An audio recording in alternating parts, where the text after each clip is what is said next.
Hey everyone, so I thought it was about time to talk some more Koreans and find some cool builds that work in Challenger and Grandmaster in Korea right now. I'll link to their profiles down below if you fancy looking at them a little bit more, and there's also a list of them in the description.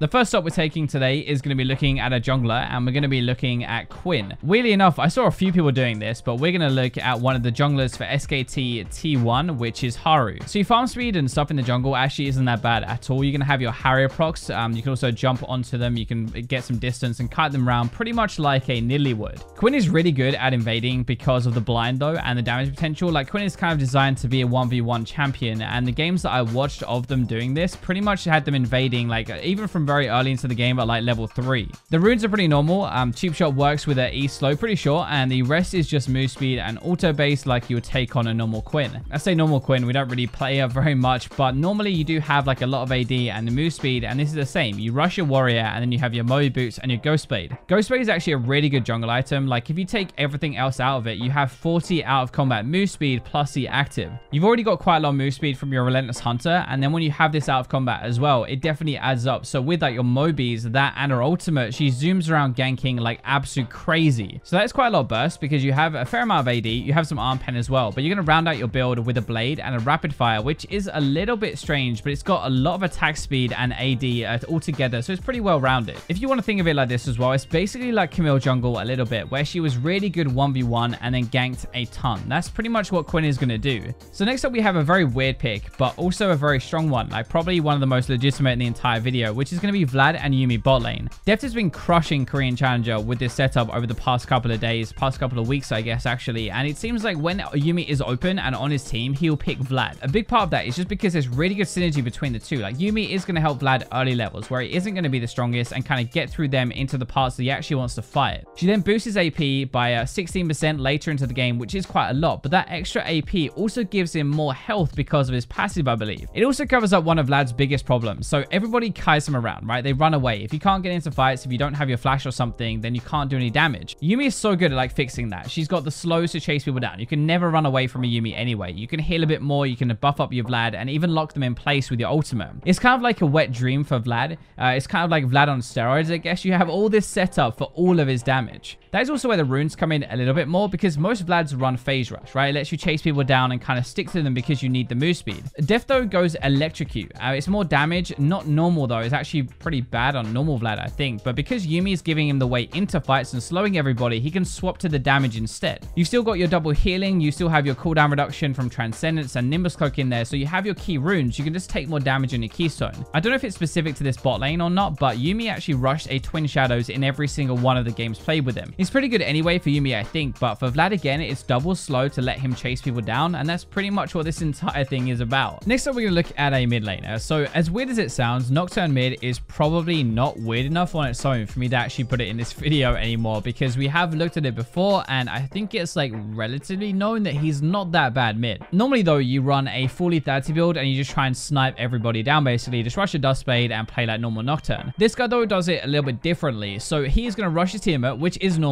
You need it for the wave clear, just like a Talon really. You push out with the Tiamat and then you roam. After that though, it gets a little bit different. So he rushes into a Phage and then he gets Berserker Greaves, which is kind of weird. It just gives loads of attack speed and a bit of health. It lets you kite more, which is kind of cool, but then he rushes into a Black Cleaver. After that, we're going to go into Spear of Sojin. So we basically have loads of health and then loads of cooldown reduction. This build is 40% cooldown reduction with 2 items. So you basically just run around and ult as much as possible. You're going to be able to farm really well. This guy's CS totals are absolutely insane, basically because he can just AFK farm and then roam and ultimate. You'd be surprised still, you actually do a lot of damage. These items both have a lot of AD on them anyway. I think Spear has 60 and Black Cleaver has 40. So it's still going to be 100 AD, loads of health, and loads of cooldown reduction. After that, he does normally go for a Guardian Angel as well, which is kind of standard. So you dive in, you're going to have that revive if they kill you, if they manage to kill you anyway, because you are pretty tanky. There are a couple of other guys in Korean Challenger and Grandmaster playing Nocturne mid, but this is the only one doing this build. The others are running lethality, and I actually think this makes a little bit more sense and turns him into basically just an ult machine and a really good roamer. The next pick we're going to look at, we have looked at before actually in one of these videos, but I've seen it loads in Korean Challenger, like loads. And I think somebody even ran it in pro play as well. But basically, Volibear is a brutal kill lane if you play it as support. You run Aftershock, you charge in, you flip people, you do decent bite damage anyway, but you just don't die. You have Aftershock for the first like couple of seconds in the fight, and then you're very tanky anyway, but then you have your passive healing, and it just is not easy to get through at all. You can also cancel dashes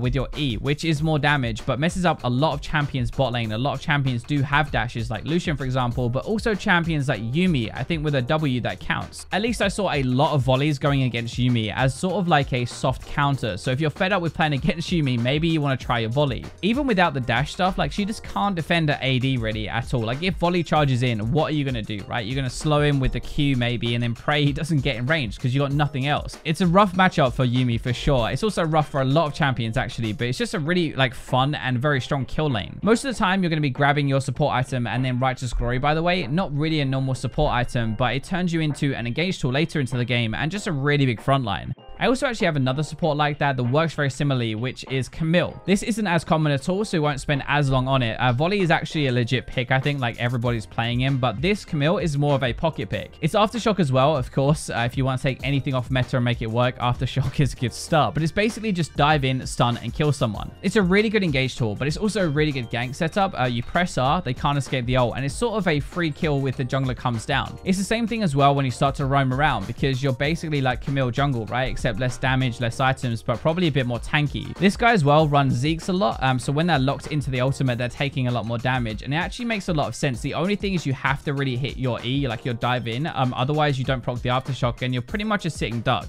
Next up is actually a repeat appearance, I guess, for this guy. Like, he's been in our videos before for a Kassadin build. Not sure how many of you will remember, but basically the short version is that he plays Kassadin as a tank with Exhaust and Barrier top lane with Unsealed Spellbook. He's really hard to kill and shut down. Like, he's hyper mobile because he's a Kassadin anyway. He has some good base damage. He's very tanky with all the items he has. So he builds up mana and then runs around killing stuff with his ultimate later into the game. I'll link to that down below as well as this other one that we're going to look at. But if that's banned, he whips out some good old Taric top lane. One of the first things I saw about this when I saw him playing it was he was just like kind of collecting random component items instead of completing them. Catalyst is so OP on Taric because it works with your healing. So when you spend your mana, it gives you some more health, right? But when you take some damage, it gives you mana. Those work so well for Taric. It's just pretty insane. But then he normally runs Warden's Mail against AD because it slows attack speed. And it's actually a very good item just on its own. If he's running the good old Glacial Augment as his keystone, then he goes for Righteous Glory after that, so he can chase people down, but it actually also works with the Glacial. When he runs into fights and he chases somebody and he actually catches them and like the AoE slow comes out, he slows everybody around him with his slow ray from Glacial. A lot of people don't realize, but Taric actually does like a huge amount of damage. When he runs and like fights in lane phase, like the auto slow means that he can whack more with his passive damage, and his passive actually does a ton. You weave it between your spells, so you have like your stun to start with, you have a heal, you have a shield, so basically he's kind of too tanky, but he will eventually just slap you in the face until you die. You'd be surprised how good Taric top lane can actually be, either with this setup, or you can even run press attack as well. He does that sometimes in easier matchups, or if he wants to just like batter people because it works so well with his passive.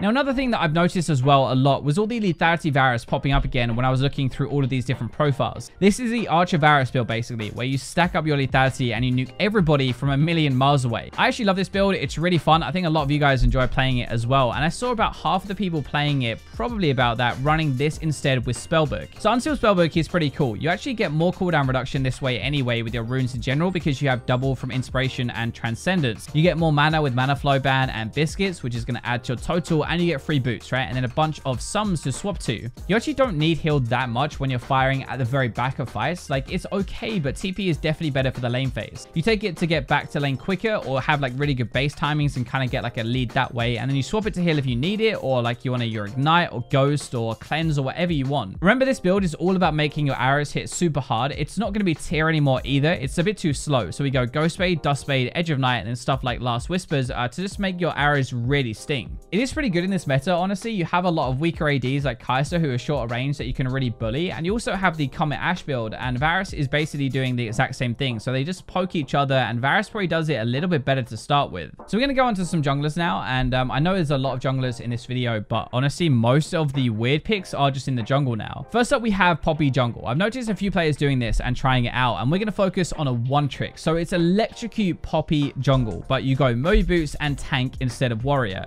I know we've had this before where we've had a Trinity Force and warrior stacking Poppy, I think, who does like stupid amounts of damage. But this is actually just Cinderhulk. It makes you properly tanky and you do decent damage anyway thanks to cheap shot that you're running, electrocute as well, the base damage of your abilities, which is pretty good, and also your dead man's is going to add to it as well. Honestly, as a tank, like your kit is designed to not really need damage items to work anyway, so that is why we can get away with it. You're going to rush your Moe Boots to start the game anyway, and then when you use your W and you try and gank people, like they can't dash away, right? So they can't escape anyway, plus you're really fast. It's actually pretty insane. Like it's really hard to escape a ganking Poppy, as weird as that sounds. Even though we are building full tank, you're kind of playing like a hybrid tank and damage jungler really. You're not going to be the tankiest ever, but you're very good 1v1 because of your stun, and you can actually duel a lot of other junglers. You have pretty good farming, like you're not going to be that slow. You can gank pretty well, you can duel people as we've said, and you don't even scale that badly either, but you will end up being kind of like a damage soaker at the end. She's a really good counter to some specific junglers though, just like Gragas can't E, right? Lee Sin can't Q, Jarvan can't EQ combo either. It's really hard for some of the most popular junglers in the game at the moment to play against her. Next up, we're going to look at our new champion in the game, Kiana Jungle. This is sort of weird because right now, I think Jungle is barely played and probably one of the lowest win rates as well. We're going to look at Spirit for this, and he's really good at making these starter junglers work. So he starts with Red, and then he goes to Krugs, and then he goes to Chickens afterwards. She's got very good AoE damage, and she barely takes any damage actually from that start and gets level 3. Her damage is really high anyway when you try and fight another champion. It's a little bit like Kha'Zix, I think. It works in a very similar way at least. You can't expect to do like a ton early, but if you survive till 6, she becomes really strong. You max your Q, then your E, by the way, for more mobility, and finally into your W. Runes are pretty normal, but he runs tenacity and precision, which massively helps avoid getting locked down, which is so important as an assassin. And normally you run your Moe Boots to rush around and gank a bit more. That's a very Korean thing, but I think it's actually pretty good anyway. And then Red Smite Warrior, as you'd expect, and then run Dustblade. The idea is just to run in and nuke people down. You can even stealth out of a bush as well, which lets you rush into a lane if you have the brush element. You can also root people as well, but I think as a jungler, especially when you're fighting around dragons or barons, like using your ultimate there, it can be so clutch. It can do so much damage and be so effective. So those are going to be some weird picks from Korea. Hopefully you enjoyed the video and you found something that you can go and try. Please try them in normal games, by the way, instead of ranked, so I don't get flamed as hard. Actually, it was a bit harder to find these this time. A lot of Korea are playing standard now, which is pretty boring, but hopefully you enjoyed the video. Thank you for watching until the very end, and for now, I will leave you with robots.